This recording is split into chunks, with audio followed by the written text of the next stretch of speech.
If you're over 40, then please give me 90 seconds, because the small decisions you make, especially focused around the niche you choose or not, the niche you think you're going into, but it's not. There's no niche, and it's only going to make it so much harder for you to succeed.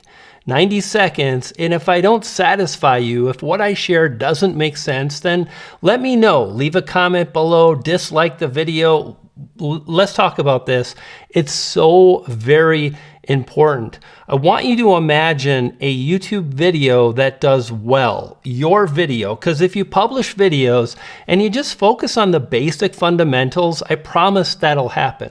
Now, as you move forward and publish videos, one of them is going to do exceptionally well. And this is where we get to the good part. You've got two groups of viewers, case study viewers kind of thing, Group A and Group B. Okay, now imagine one of those groups, 1,000 viewers, they're presented with another video that you make after you follow up the video that took off. So you publish a video that does really well, and then you make a video about a different subject. Are you with me? Now, on the other hand, this is really where we want to be. You make a video about the same topic as the video that took off. What do you think? Which group of viewers is going to result in more views for your video? You got 1,000 viewers in Group A, another 1,000 viewers in Group B, because watch time matters. How many subscribers you get matters. If the YouTube algorithm sees viewers from your current audience are clicking more, they're watching longer, that is going to trigger the algorithm. Literally, as you start to make videos, you'll see these notifications where YouTube says, hey, we noticed that viewers are engaging more deeply with this video, so we're recommending it more. Recommending and engagement, that engagement part is absolutely critical. And this video is about misinformation concerning, well, I hear people talk about choosing a niche is the old way. It's been the way forever. What kind of food do you get at Chick-fil-A? They specialize. Specialization is the path to success. Now, if you are multifaceted like every human being, and me included, you'll find that successful YouTubers often have a number of different channels to explore their creative endeavors.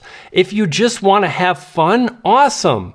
Don't worry about a niche. But the moment you really ask, how can I get more views? And you're not in a specific niche, you got to qualify the niche as well. And we'll talk about that in just a few seconds. I guarantee it's just going to be more challenging to get the results that you're after. So when I hear YouTubers with huge audiences talking about building a personal brand, baby, that ain't it. It's not. What really matters to viewers is what's on their mind. And the easiest way to get in front of a group of viewers is to talk about a specific thing. I want you to list out, if you really want success, and you're brave enough to listen to this video because you're kind of unsure, you list out a bunch of successful YouTubers. How many of them focus on a specific thing? Jack Frags, gaming, MKBHD, tech, cooking channels that focus on cooking. Now you have someone like PewDiePie, but he talks about being retired. He's not really focused. And when he started, you know what he did? He published a gaming video on the same game again and again and again. That makes it easy to get your video in front of a group of viewers and then to bring them back. That's how we started, right? Those two groups of viewers. If you're unable to bring viewers back to your channel, it will be very much of a struggle. YouTube is already so incredibly hard and challenging and so on. Let's talk some more about some of this stuff. And I thought today was going to be a break. I'm a little tired, but I really had to talk about this. Another thing I hear about so often is you really want to research one video that has the potential to drive millions of views. Here's the problem. If you go into a niche like gaming or tech, once in a while those opportunities come along. But are you going to publish a video every 3 to 4 months? If that's you and you're getting started, I guarantee the likelihood that you succeed is thin to none. Furthermore, it makes so much sense, in my opinion, to push out good videos where you're not too worried about the background, you're not too worried about making everything perfect. You don't spend hours and hours writing, you sit in front of a camera, in a chair, indoors, because you can control the indoors. And yes, it's summertime. Ending. We're into fall now, but soon all the people that are making walk and talk videos, do you think they're going to be doing that during the winter time? No, not really. Maybe now and then on a warmer day if you're down south, but a lot of that frequency will drop. So understanding, I think I need to focus on one specific niche because my success is critical. I really want YouTube success. Now, fact of the matter, again, if you want to have things for fun, if you want to do YouTube for fun, that's cool. But then as soon as you start asking, well, how can I get more views? Oh, and I don't want a niche. Oh, and I don't want to put myself on camera. Oh, and I don't want to do this. Every time you say something you don't want to do, you dramatically reduce the chance of your success, and already the chances are thin. Did you know that about 2% of YouTube channels hit 10,000 subscribers? The silver play button back there, is that like 0.5%, I believe? I think it's 0.5%. The amount of YouTubers with a silver play button that make job-ending, life-changing income is very, very extremely low. And that means what you want to do is to take the time to make sure you are in a niche. And I mentioned we should qualify the niche, and I'm just going off the top of my head because I'm practicing and I'm moving fast and I'm breaking things. Okay, but how do we qualify? Well, the thing I want to encourage you to do is to make sure you're not kind of fooling yourself, because sometimes it's easy to think we're going into a niche when we're not. You want to find 5 channels that are talking about the singular subject you want to talk about. You want to find 5 channels that are covering or creating videos that you'd love to create. When you do that, it makes it a lot easier to grow because there's an audience. The fact of the matter is when we talk about niche, that's old school. That's how we did things, 10 years ago. Today, we talk about targeting an audience target. And that is viewers who watch content based on a specific subject or content style. Like you can be a vlogger and that would work, but that's much, much, much, much, much more challenging because you're not really relying on the tangible thing that you can easily understand. What do I mean by that? If I target YouTubers, I know the topics that matter. You want to get views, you want to get subscribers, you want to understand what's important, what's not, you want to know the truth about a niche. These are the things that matter, how to make money on YouTube and so on. That's tangible. I can figure that out with literally a day in front of YouTube looking at other channels. When I talk about vlogging, it's not a tangible thing. It's the style in which you edit. It's how you communicate on camera. It's your ability to entertain the audience, and that's infinitely more challenging. In fact, the greatest YouTuber of all time, and listen, I'll fight you on this. It's Casey Neistat. Are we in agreement? And you know what? I gotta say, YouTube is so much fun. I want to encourage you to jump in. Back when Casey was in his heyday, you know what he did? He found video topics that were trending, and he made videos about that to really gain a following and grow. He did that early in his career, a video about the iPod and how the battery died. before YouTube. He did it again with the Apple Watch, new iPhones. He did it when the Pokemon game from about 4 or 5 years ago was blowing up, and he made this video, Pokemon in Real Life. You see, that has an interest that he can be measuring. It's tangible. The more you can make your growth tangible and easy to understand, the more likely you can move forward and grow yourself. So the thing I want to encourage you to do is, like, I know for some of you that might pain you, but what's more painful?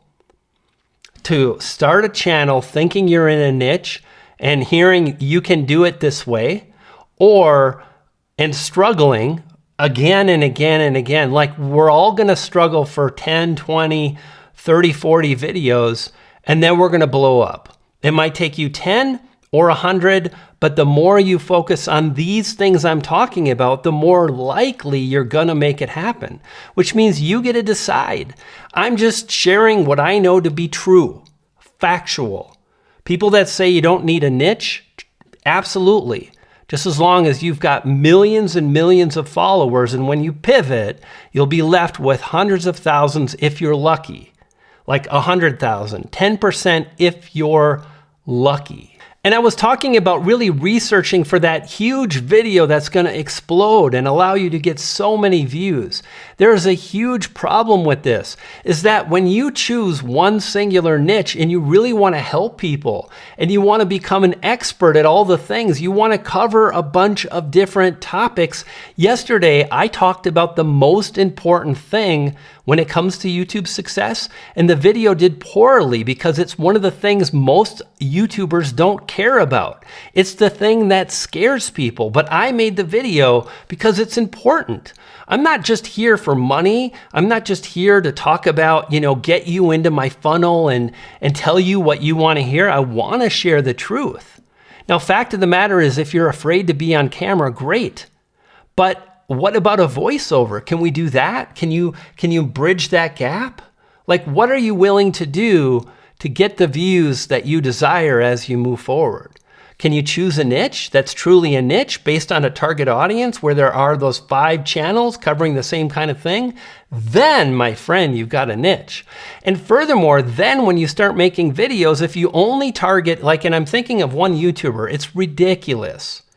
He makes, I can't even say it because I think some of you will know, but it's just, I cover the same topics again and again, but I have made so many different kinds of videos because I love YouTube. Sometimes I make a video to gain skills and to enjoy myself and to do something creative, like a rap video with me and my pal Nick Nimmin, or a rock and roll video with me and my other musically talented friend Daniel Battelle. Or I'll go deep in a documentary style and really focus on sound and sound effects and music and tonality, and that is how I learned to be successful on this platform. So, if you're like, I'm only going to make these 4 videos based on the algorithm, getting views, getting subscribers, I will never do that, because I'm here to have fun and enjoy myself and be inspired, not for other people. I'm not here trying to inspire other people. I'm trying to inspire myself. I'm trying to see how far I can go. Are you digging what I'm laying down? By the way, my name is Brian G. Johnson. If this is your first time, welcome. I've been an online creative for 22 years, and I just like to create stuff. I'm not a guru. I'm not an expert. I am quirky, animated. I'm chill because I'm older now. And I do want to connect with the audience. You know what I mean? Like, I had to figure that out for myself. I had to say, you can keep doing this and get 1,000 subscribers a month, or you can do this.